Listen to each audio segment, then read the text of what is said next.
Bueno, una hermosa tarde, ¿no?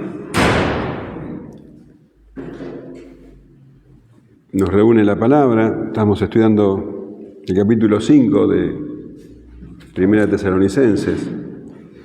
Veíamos cómo Pablo, atendía a la curiosidad que tenían los hermanos de Tesalónica sobre los tiempos y las ocasiones de la venida del Señor. ¿Cuándo será el tiempo en que el Señor venga? ¿Qué día vendrá? Bueno, no lo sabemos, nadie lo sabe. Lo importante no es eso, lo importante es estar preparados. Pablo les dice que tenemos que estar velando y siendo sobrios, vigilantes, atentos. No somos de la noche, dice. Para los que son de la noche, la venida del Señor será como la llegada de un ladrón, que va a venir de improviso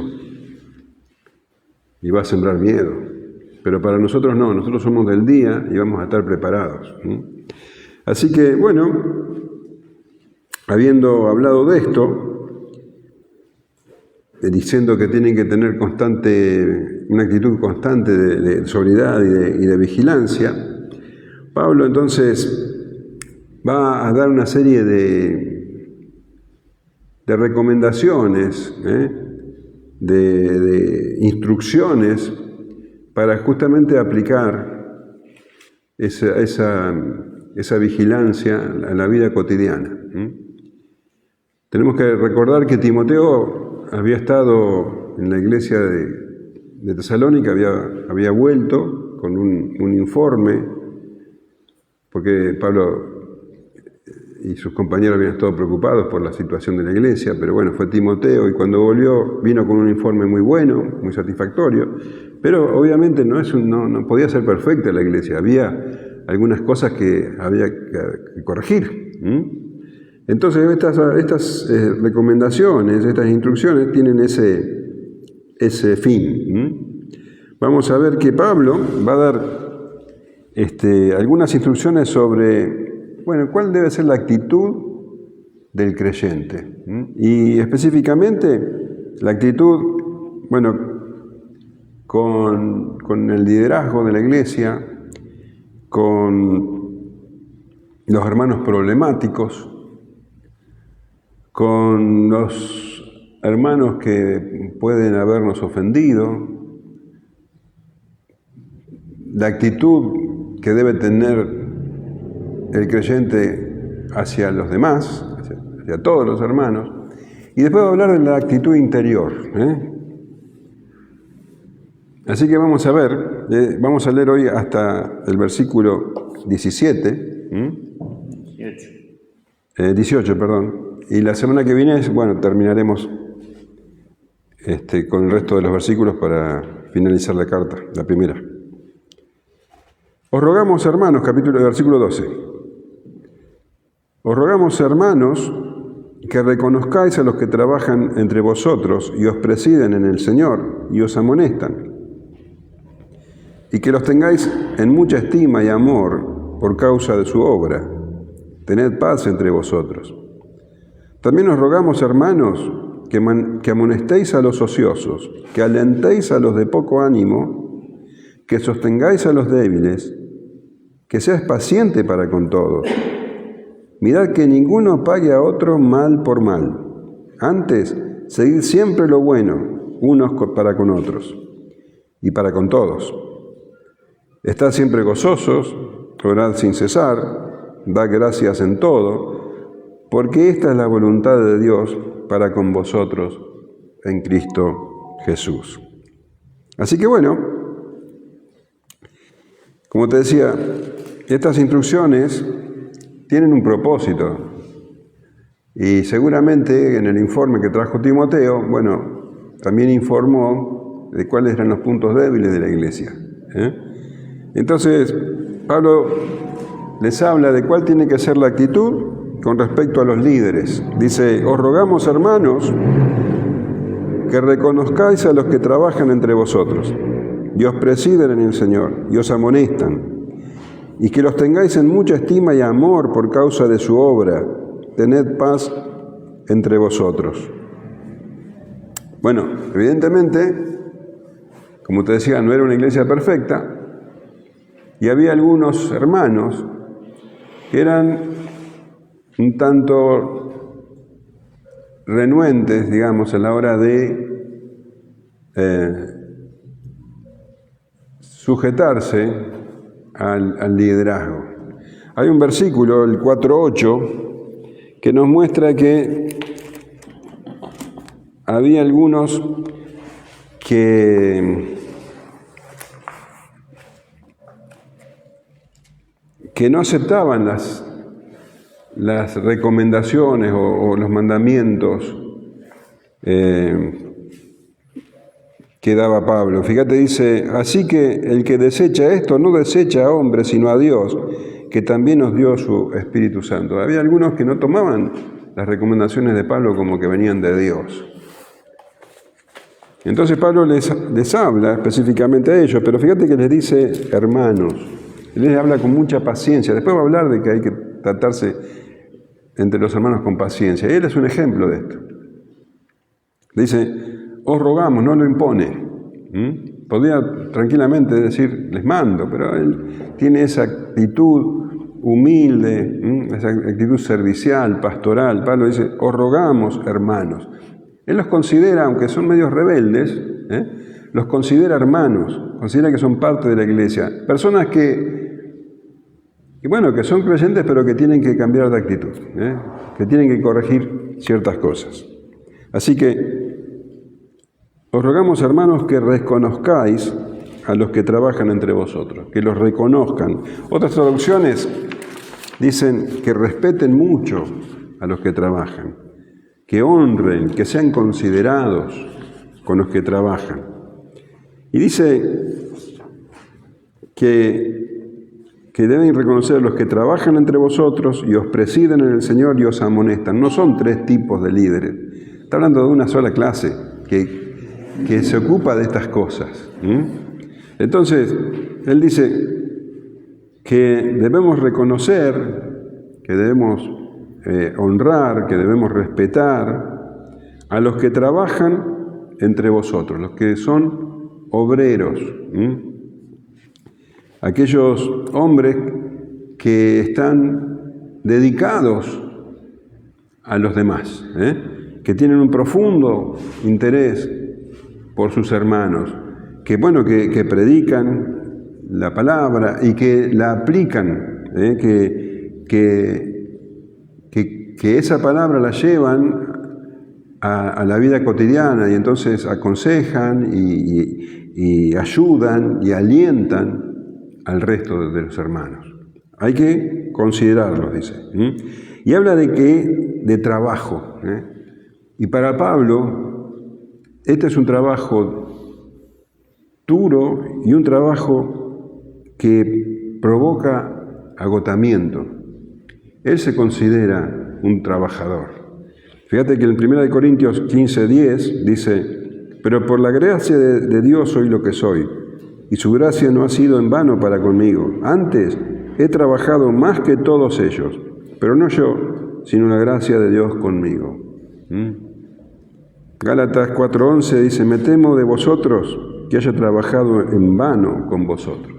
Es un trabajo muy demandante y muchas veces ingrato.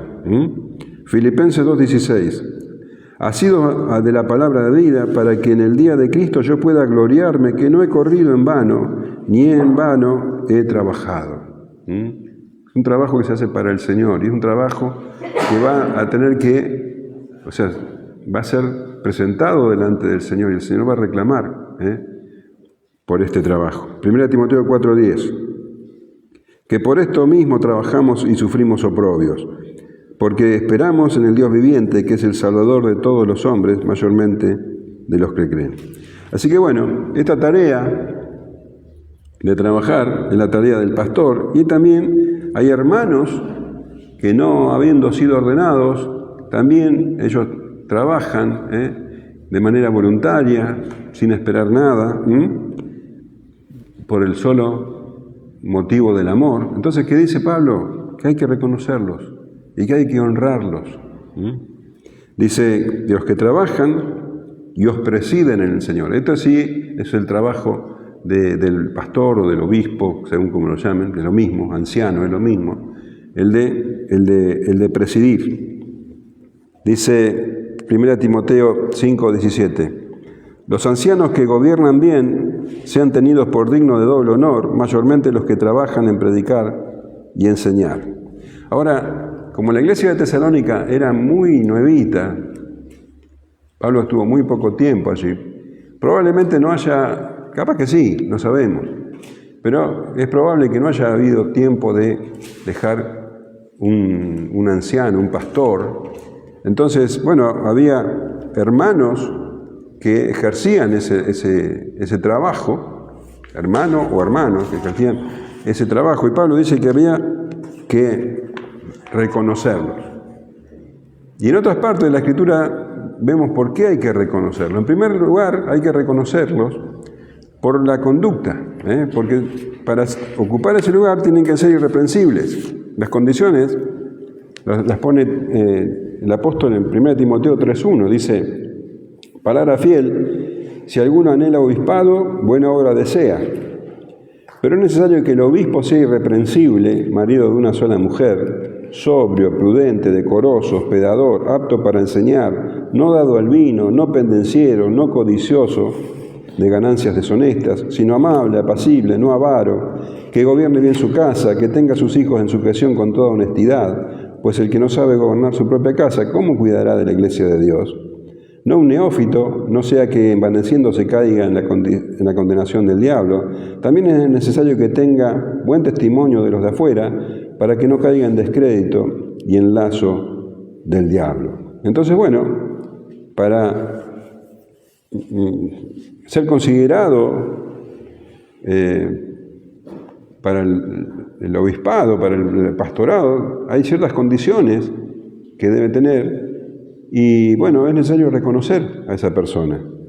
Y también es necesario reconocerlo por la manera en que llevan el ministerio, con toda humildad, no por ganancia. El apóstol Pedro escribe en el capítulo 5, ruego a los ancianos que están entre vosotros, yo anciano también con ellos, y testigo de los padecimientos de Cristo, que soy también participante de la gloria que será revelada, apacentad en la grey de Dios que está entre vosotros, cuidando de ella, no por fuerza, sino voluntariamente, no por ganancia deshonesta, sino con ánimo pronto, no como teniendo señorío sobre los que están a vuestro cuidado, sino siendo ejemplos de la grey. Pablo dice, bueno, hay que reconocer a estas personas.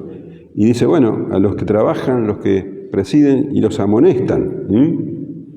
Así que también reconocerlos por esta tarea de amonestar. Una tarea incómoda, difícil, muchas veces mal recibida, pero que es necesaria.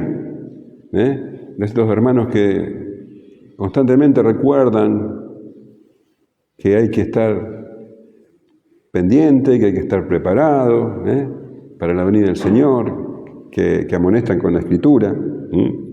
Entonces, hay que valorar a estos hermanos. Porque verdaderamente es difícil y es más fácil no hacerlo. Hechos 20:31 dice, por tanto, velad acordándoos que por 3 años, de noche y de día, no he cesado de amonestar con lágrimas a cada uno. Pablo le dice, le ruega que los tengan en mucha estima y amor, no por el solo hecho de ejercer el liderazgo, sino, dice, por causa de su obra. Porque tienen que valorar que ese trabajo espiritual que realizan es completamente necesario para la iglesia. Porque sin eso la iglesia no tiene salud espiritual. Entonces, Pablo dice, reconozcan a estos hombres y tened paz entre vosotros, porque lo contrario a reconocerlo es, bueno, estar en disconformidad, en rebeldía. Entonces, Si no hay paz, ¿qué hay? Disensión. Y bueno, es muy común que estos hermanos que justamente no se sujetan y que buscan la disensión, tengan en su ambición llegar a ocupar un cargo de liderazgo, no tanto levantado por el Señor, sino por sí mismos. Entonces, bueno, Pablo dice que haya paz. El ejemplo clásico de alguien que se levanta a sí mismo es Diótrefes, en tercera de Juan 1:9. Este Diótrefes dice así: yo he escrito a la iglesia, pero Diótrefes, el cual le gusta tener el primer lugar entre ellos, no nos recibe. Por esta causa, si yo fuere, recordaré las obras que hace parloteando con palabras malignas contra nosotros, y no contento con estas cosas, no recibe a los hermanos, y a los que quieren recibirlos se los prohíbe, y los expulsa de la iglesia. Qué tremendo que todavía hay Diótrefes, Yo creo que todos hemos conocido a Diótrefes. Así que Pablo dice que haya paz. Valoren a estas personas, dice. Ámenlas. Así que esa es la actitud que Pablo exhorta a los hermanos que tengan hacia el liderazgo. Ahora, ¿cuál es la actitud que debemos tener, todos también, respecto a los hermanos problemáticos? También os rogamos, hermanos, que amonestéis a los ociosos, que alentéis a los de poco ánimo, que sostengáis a los débiles, que seáis pacientes para con todos. Viste que Pablo, recién te decían, que les dice hermanos, habla con mucha paciencia. Bueno, esto es lo que nos recomienda. Así que, seguramente Timoteo informó que dentro de la iglesia había esta clase de hermanos también. Fíjate que una iglesia pequeña, nueva y muy buena, muy linda iglesia, pero bueno, había hermanos problemáticos. Dice, los ociosos, los de poco ánimo y los débiles. No son iguales. Pablo dice, a cada uno hay que tratarlo como corresponde. Tampoco son la mayoría, porque él está hablando a la iglesia, a los hermanos, a la mayoría, cómo debe tratar a esta minoría, a estos hermanos un tanto dificultosos. Bueno, los primeros que nombra no son un tanto dificultosos, son bastante dificultosos. Los ociosos. Otras traducciones dicen, la Biblia de las Américas los llama indisciplinados.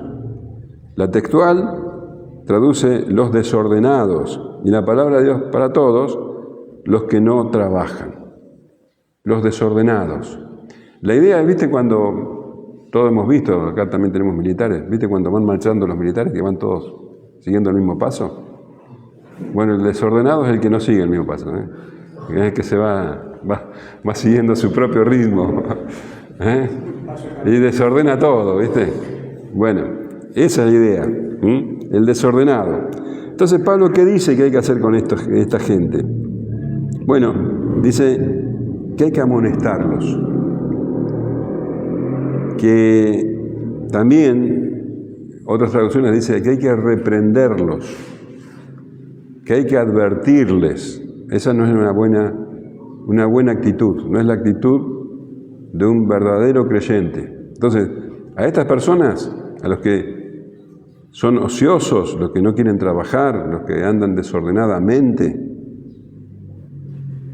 que se andan metiendo,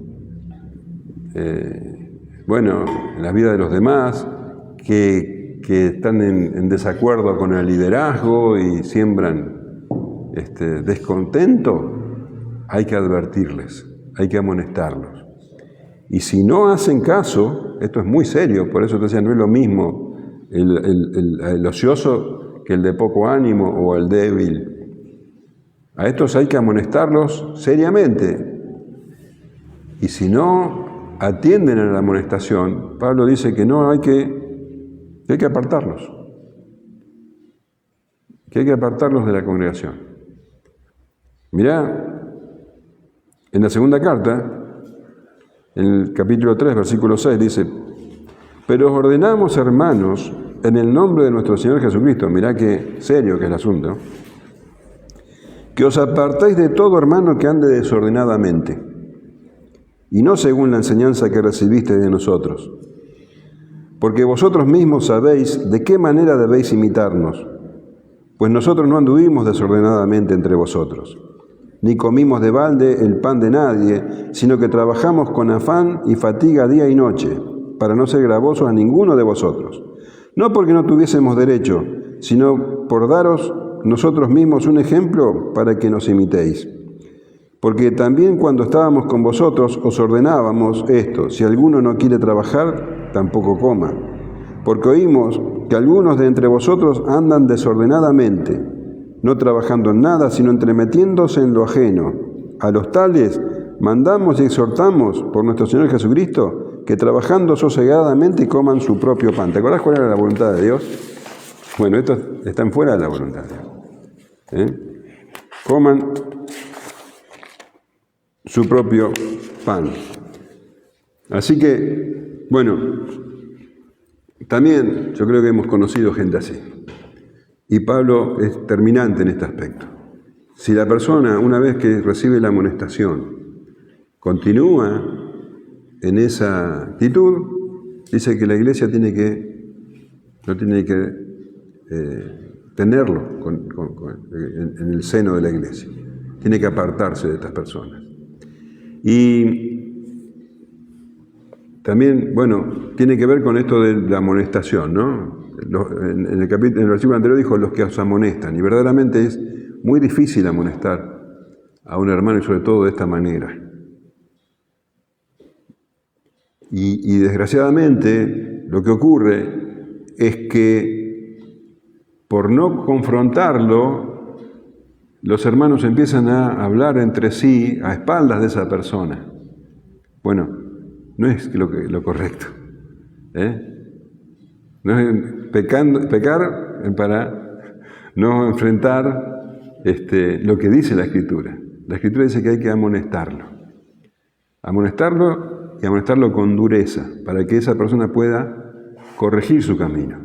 Pero si no lo hace, bueno, entonces esa persona tiene que ser apartada. Por eso, esto es muy importante, y por eso es tan importante la amonestación, y reconocer a los que amonestan.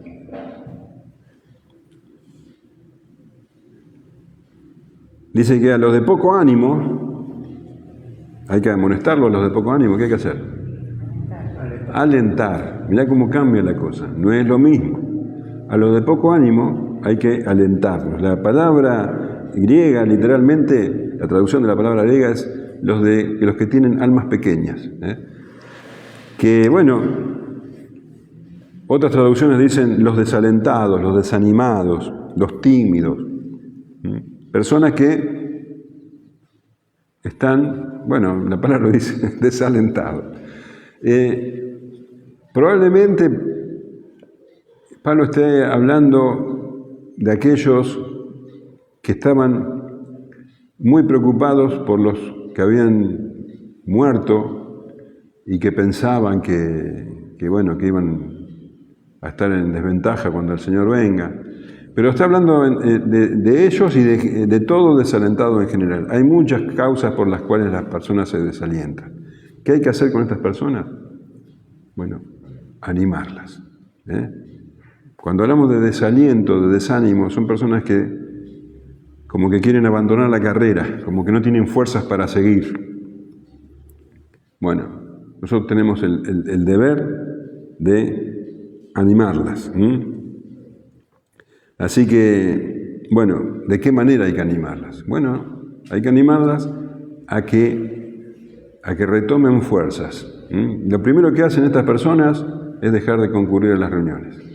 Entonces, ¿qué hacemos nosotros? Animarlos a que se congreguen.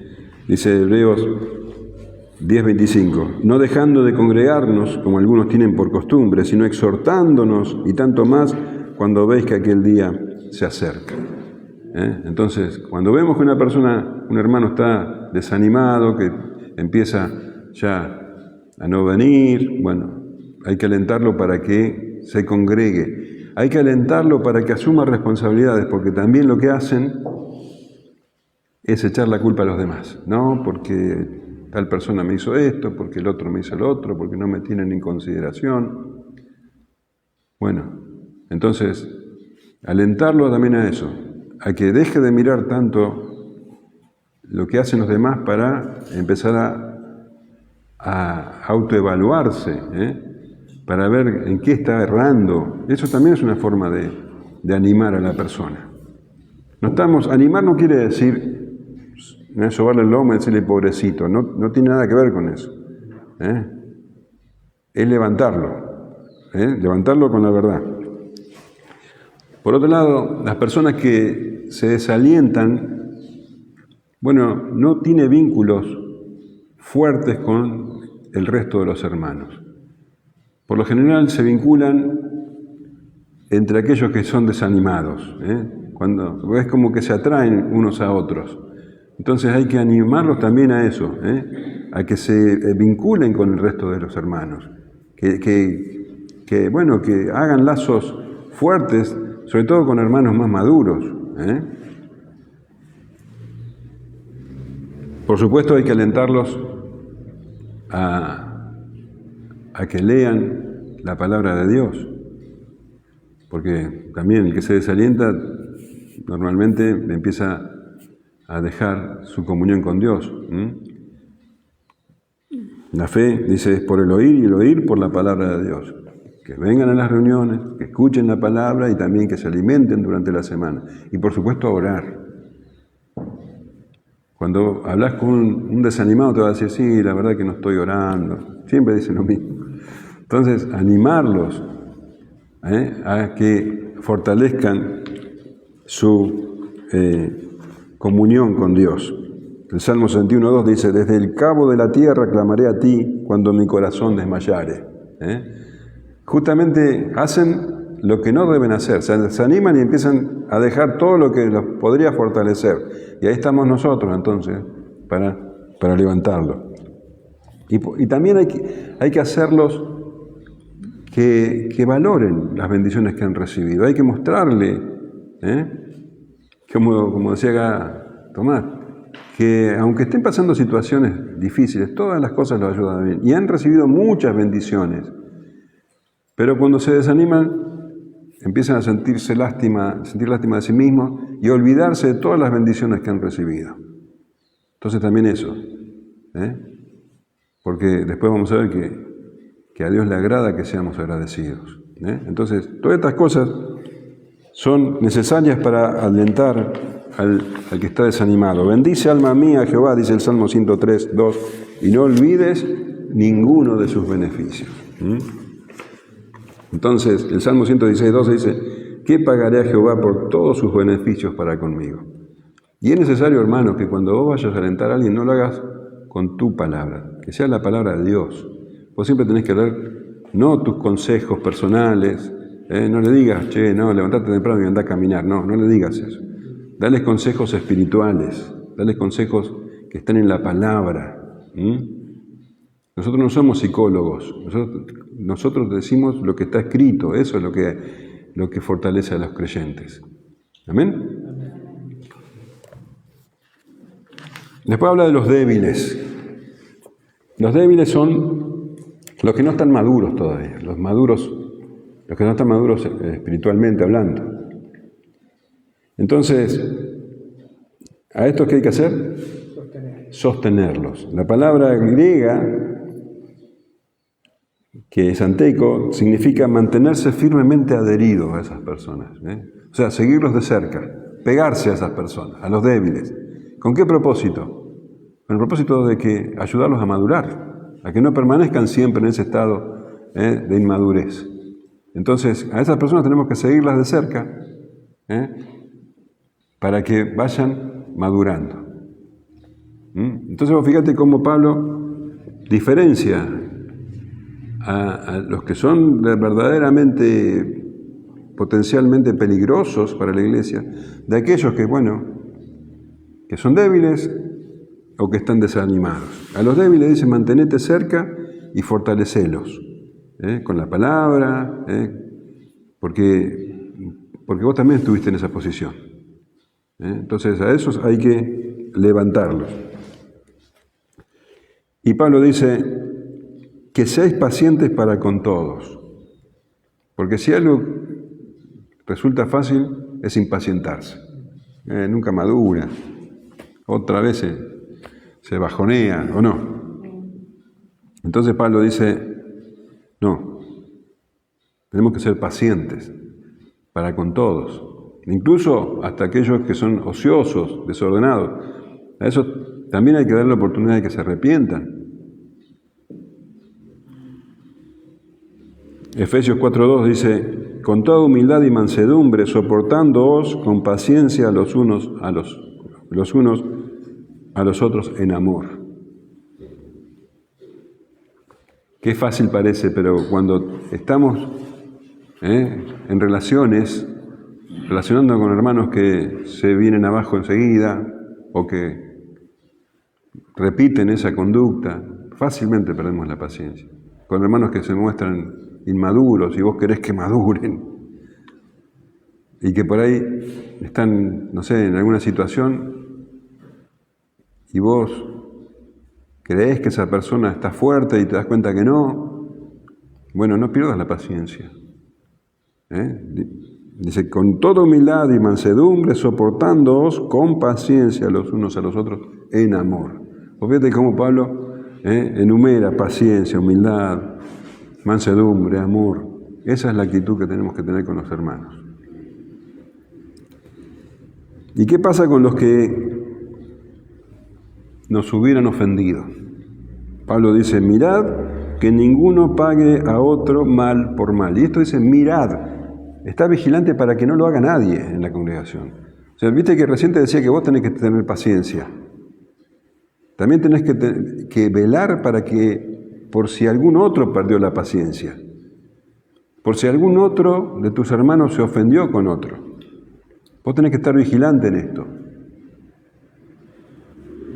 Pablo dice, velad, mirad que ninguno pague a otro mal por mal. Cuando un hermano que no tiene mucha paciencia recibe algún tipo de agravio o desilusión por parte de otro que tal vez no está maduro todavía, o que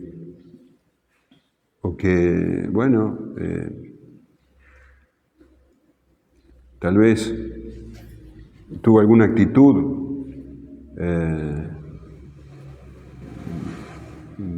negativa hacia él. Nosotros tenemos que vigilar para que no pague mal por mal. Y si lo está haciendo, tenemos que ir y exhortarlo. Mirad que ninguno pague a otro mal por mal.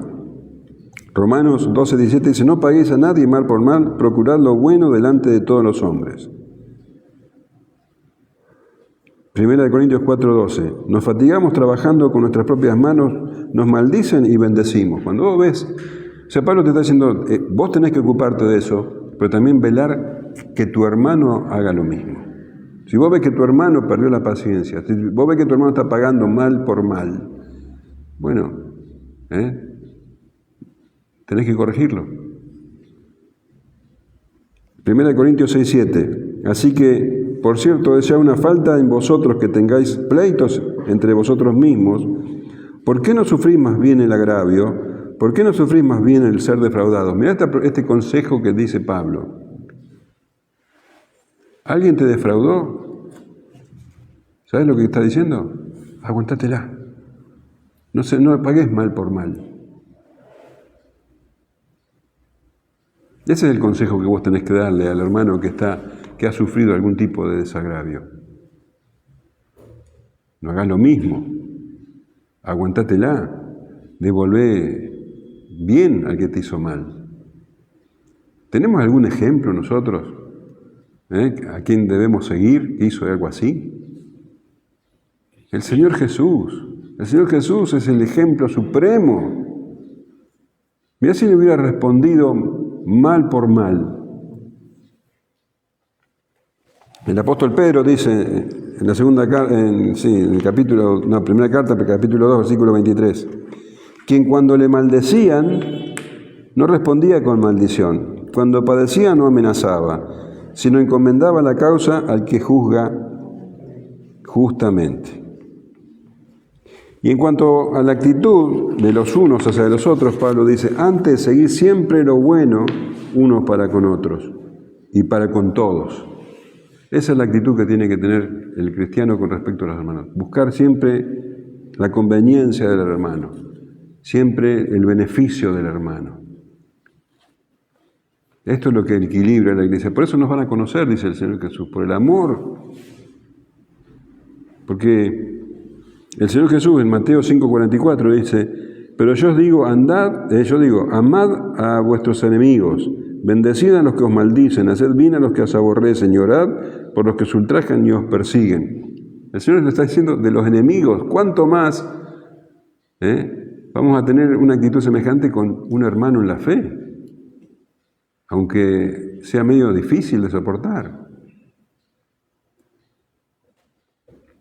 Aunque sea inmaduro todavía, aunque se venga abajo con facilidad, aunque diga cosas, a veces los hermanos no han afilado demasiado su lengua todavía, bueno, hay que amarlos y devolver siempre bien, a los males devolver con bienes, y dice, y siempre seguir lo bueno, siempre ir detrás, digo, de lo que es beneficioso para el otro. ¿Amén? Amén. Bueno, entonces Pablo está dando estas instrucciones finales sobre cómo debe conducirse la iglesia. El que hace eso, el que vive de esta manera, bueno, está velando, está haciendo lo que a Dios le agrada. Y ahora, ¿cuál debe ser la actitud interna del creyente? Ya no con los demás, sino con uno mismo. Dice, estad siempre gozosos, orad sin cesar, dad gracias en todo, porque esta es la voluntad de Dios para con vosotros en Cristo Jesús. Estad siempre gozosos, no solamente cuando están pasando un lindo momento, sino también en los difíciles y en los muy difíciles. Porque ¿cómo es posible esto? ¿Cómo uno se puede gozar en los momentos difíciles? Porque no nos gozamos por las circunstancias, sino nos gozamos en el Señor. El Señor es nuestro consuelo, el Señor es nuestra fortaleza. No estamos todo el tiempo diciendo, Él es mi fortaleza, Él es mi consuelo, mi castillo fuerte, en quien confiaré, alzaré los ojos a los montes. Entonces nos gozamos en Él, porque las circunstancias cambian. Mi hermano, hoy te compraste el auto, estás contento, a la tarde se te fundió, ahora estás... No te voy a decir que te alegres porque se te fundió el auto, pero tenemos otra perspectiva de las cosas, ¿o no? O sea, para el mundo no conoce el gozo. El mundo está en desesperanza. Todo lo que existe es lo que hay para ellos. Entonces se le rompe el auto y se le viene el mundo abajo.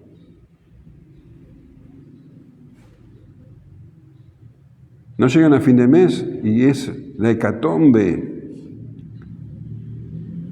No para el creyente.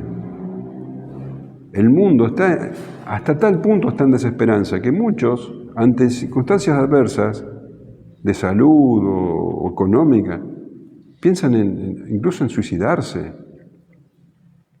porque están en las tinieblas, son de la noche, las tinieblas los rodean y sus mentes están en tinieblas. Pero nosotros somos de la luz,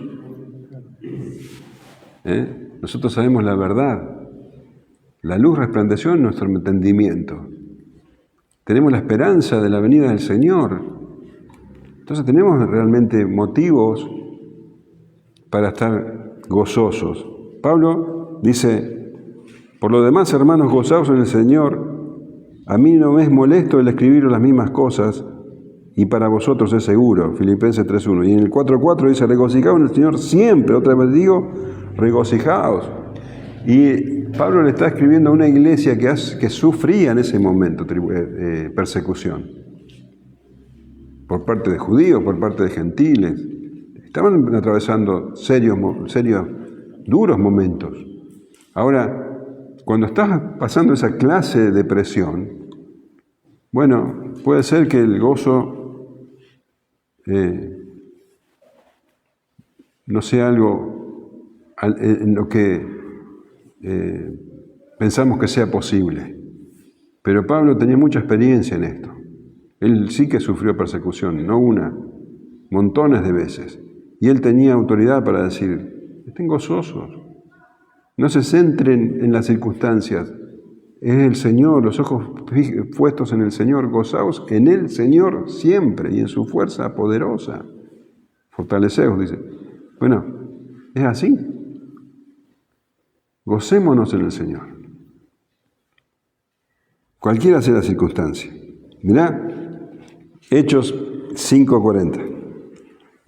Y llamando a los apóstoles, después de azotarlos, les intimaron a que no hablasen en el nombre de Jesús y los pusieron en libertad.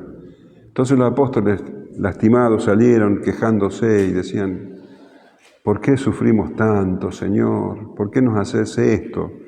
No, fíjate lo que dice el 41. Y ellos salieron de la presencia del concilio gozosos de haber sido tenidos por dignos de padecer afrenta por causa del nombre. Salieron con las espaldas rojas, lacerados de los latigazos, pero lo consideraban un honor. En Filipenses capítulo 1 dice que a vosotros os es concedido no solo que creáis en Él, sino en padecer, algo así dice, ¿no? Por Él. 1 Pedro 4:13 dice, sino gozaos por cuanto sois participantes de los padecimientos de Cristo, para que también en la revelación de su gloria os gocéis con gran alegría. Así que estar siempre gozosos. Siempre gozosos. Esta es la actitud que debemos tener. Una actitud de gozo. Y el gozo, fíjate que viene ahí agarradito ¿de qué? De la oración. Orad sin cesar. Orad sin cesar. Filipenses 4:6 dice, por nada estéis afanosos, por nada estéis angustiados, preocupados, sino sean conocidas vuestras peticiones delante de Dios en toda oración y ruego, con acción de gracias, y la paz de Dios que sobrepasa todo entendimiento guardará vuestros corazones y vuestros pensamientos en Cristo Jesús. Lo que debe ser la actitud del creyente debe ser de oración constante, de estar, o sea, está hablando de una comunión constante con el Señor, de estar comunicado constantemente con el Señor.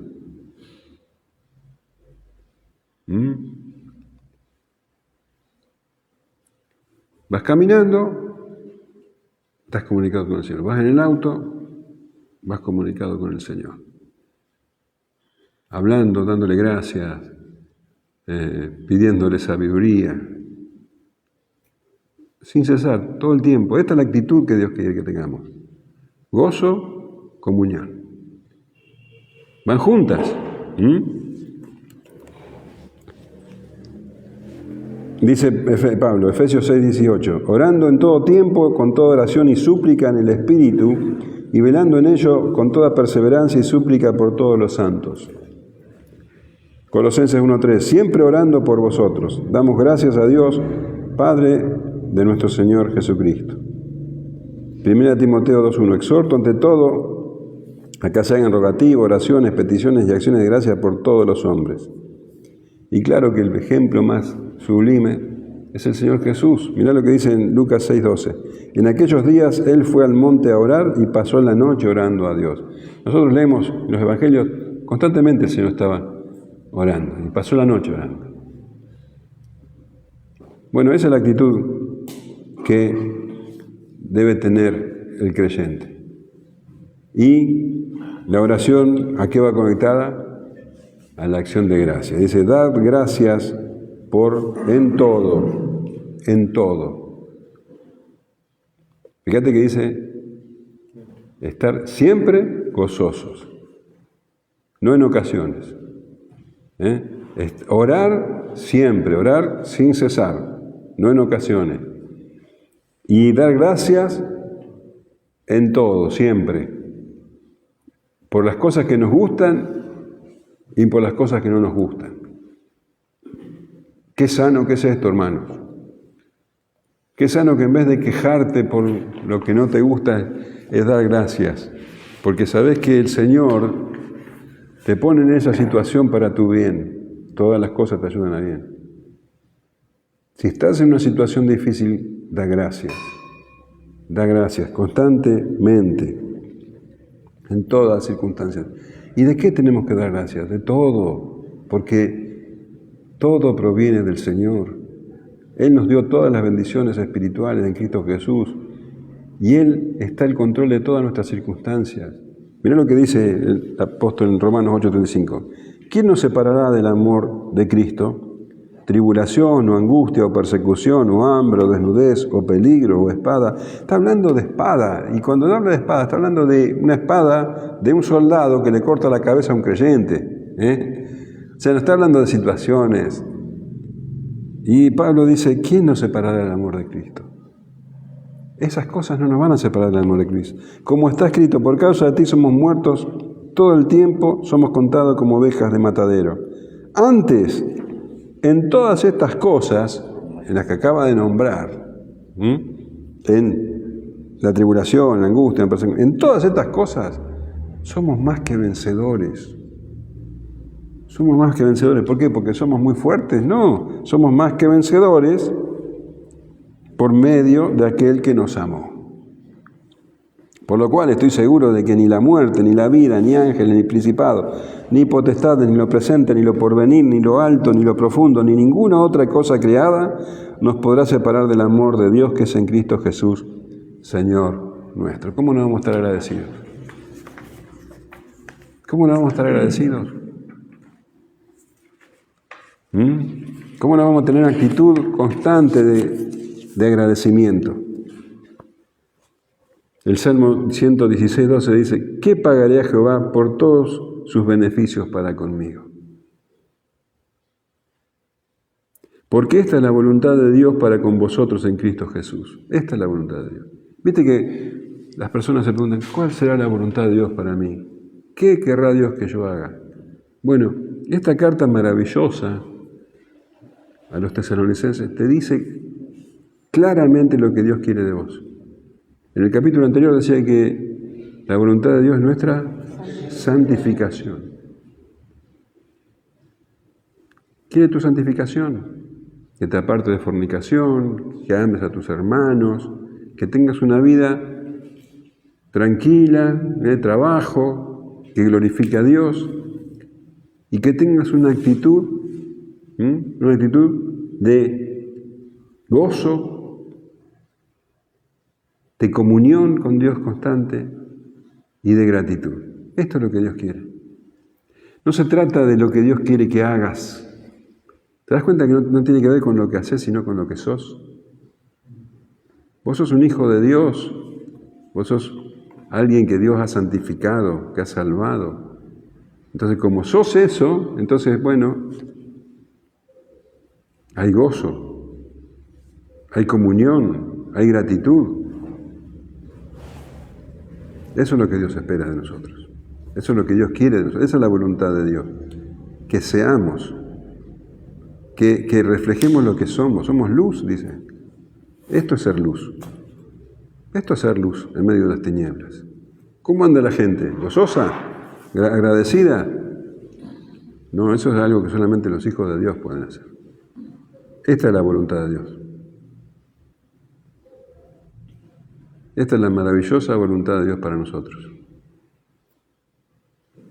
No hay reglas, viste, que si quiero que hagas esto, quiero que hagas lo otro, así, asá, asá.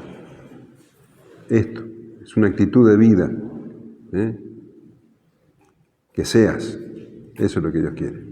Un verdadero creyente, un verdadero cristiano, luz en medio de las tinieblas, para que los hombres vean tus buenas obras y glorifiquen a tu Padre que está en los cielos. Amén.